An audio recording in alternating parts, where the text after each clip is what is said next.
ইসলামে দর্শকদের শাস্তি হলো, যদি কোনো বিবাহিত পুরুষ দর্শন করে, কুরআনের বিধান হলো সেই কুলাঙ্গারকে রজম মেরে হত্যা করে দিতে হবে, একে পাথর নিক্ষেপ করে হত্যা করে দিতে হবে। এটাই হলো ইসলামের বিধান। দর্শকদের শাস্তি কি হবে? দর্শকদের একটাই শাস্তি, সেই কুলাঙ্গারের দেহ থেকে কল্লা পৃথক করে দিতে হবে। যারা দর্শন করেছে আপনারা এদেরকে জনসম্মুখে ওপেনে এনে এদের দেহ থেকে কল্লাটা পৃথক করে দেন, নয়তো এদের লিঙ্গ কেটে দেন। দেখবেন বাংলাদেশে কোনো আর দর্শক থাকবে না। এই বাংলাদেশ মুসলমানের দেশ, এই দেশে কেন আসিয়ার মতো শিশু বাচ্চা দর্শন হবে এবং সেই দর্শনের কারণে সে কেন মারা যাবে? আমরা তো লজ্জিত, আমাদের লজ্জা হওয়া দরকার। 90% মুসলমানের ভূমিতে, যে দেশে আল্লাহু আকবারের ধ্বনিতে সূর্য উঠে, যে দেশে আল্লাহু আকবারের ধ্বনিতে সূর্য অস্ত যায়, সেই দেশে আসিয়ার মতো আমার শিশু বাচ্চাকে দর্শন করা হবে, এটা তো বরদাস্ত করার মতো না। তাই আমি স্পষ্ট ভাষায় প্রশাসনকে বলতে চাই, 24 ঘন্টার ভিতরে এই সমস্ত দর্শকদেরকে ধরে আপনারা শাস্তি দেন। শাস্তি হবে ওপেনে, দর্শকদের শাস্তি গোপনে হবে না। এদের ব্যাপারে কোনো সহযোগিতা করবেন না। দর্শকদের ব্যাপারে কোনো সহযোগিতা করলে বাংলাদেশের মানুষ নীরব থাকবে না।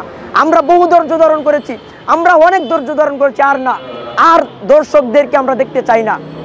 আপনারা একের পর এক দর্শকদেরকে ছাড় দিয়েছেন বিদায় এরা আজকে প্রবল রূপ ধারণ করেছে। প্রতিদিন এত দর্শন হচ্ছে কেন? এই সোনার বাংলায় কেন দর্শন হবে? কেন আমাদের মা বোনদের ইজ্জতের নিরাপত্তা নেই? কেন তারা রাস্তায় বাইর হতে পারে না?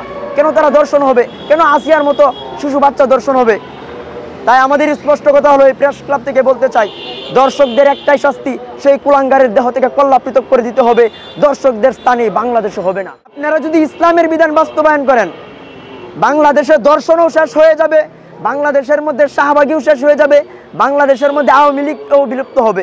যদি ইসলাম প্রতিষ্ঠা করেন, আপনারা কোরআনের দিকে তাকান, কোরআন অনুযায়ী দেশটাকে পরিচালনা করুন, তাহলে দেশের মধ্যে শান্তি আসবে। আর কোরআনকে মাইনাস করবেন, তাহলে আসিয়ার মতো এই শিশু বাচ্চা দর্শন হবে। কারণ কোরআনের বিধান যদি থাকতো, যদি বাংলাদেশে এই বিধান থাকতো যে যারাই দর্শন করবে এদেরকে হত্যা করা হবে, তাহলে এরা দর্শন করার আগে এদের বুকের মধ্যে কম্পন সৃষ্টি হয়ে যেত, এদের শরীরের মধ্যে শিহরণ সৃষ্টি হতো, এদের শরীরের পশমগুলো দাঁড়িয়ে যেত।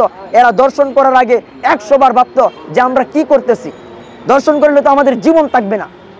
তাই আপনারা একের পর এক সহযোগিতা করেছেন, দর্শকদেরকে ছেড়ে দিয়েছেন, এদের কোনো বিচার করতেছেন না, তাই এরা একের পর এক দর্শন করে যাচ্ছে। আমি ছাত্র জনতার পক্ষ থেকে স্পষ্ট ভাষায় বলে দিতে চাই, যদি এই সমস্ত দর্শকদেরকে আপনারা শাস্তি না দেন, তাহলে আমরা কিন্তু রাজপথে নেমে আসবো। সারা বাংলাদেশে বিদ্রোহের আগুন ধরবে। এই সমস্ত শাহবাগীদেরকে, এই সমস্ত দর্শকদেরকে গ্রেফতার করে চূড়ান্ত বিচার করতে হবে। আওয়ামী লীগকে নিষিদ্ধ করতে হবে। আওয়ামী লীগ বাংলাদেশে রাজনীতি করার কোনো অধিকার রাখে না।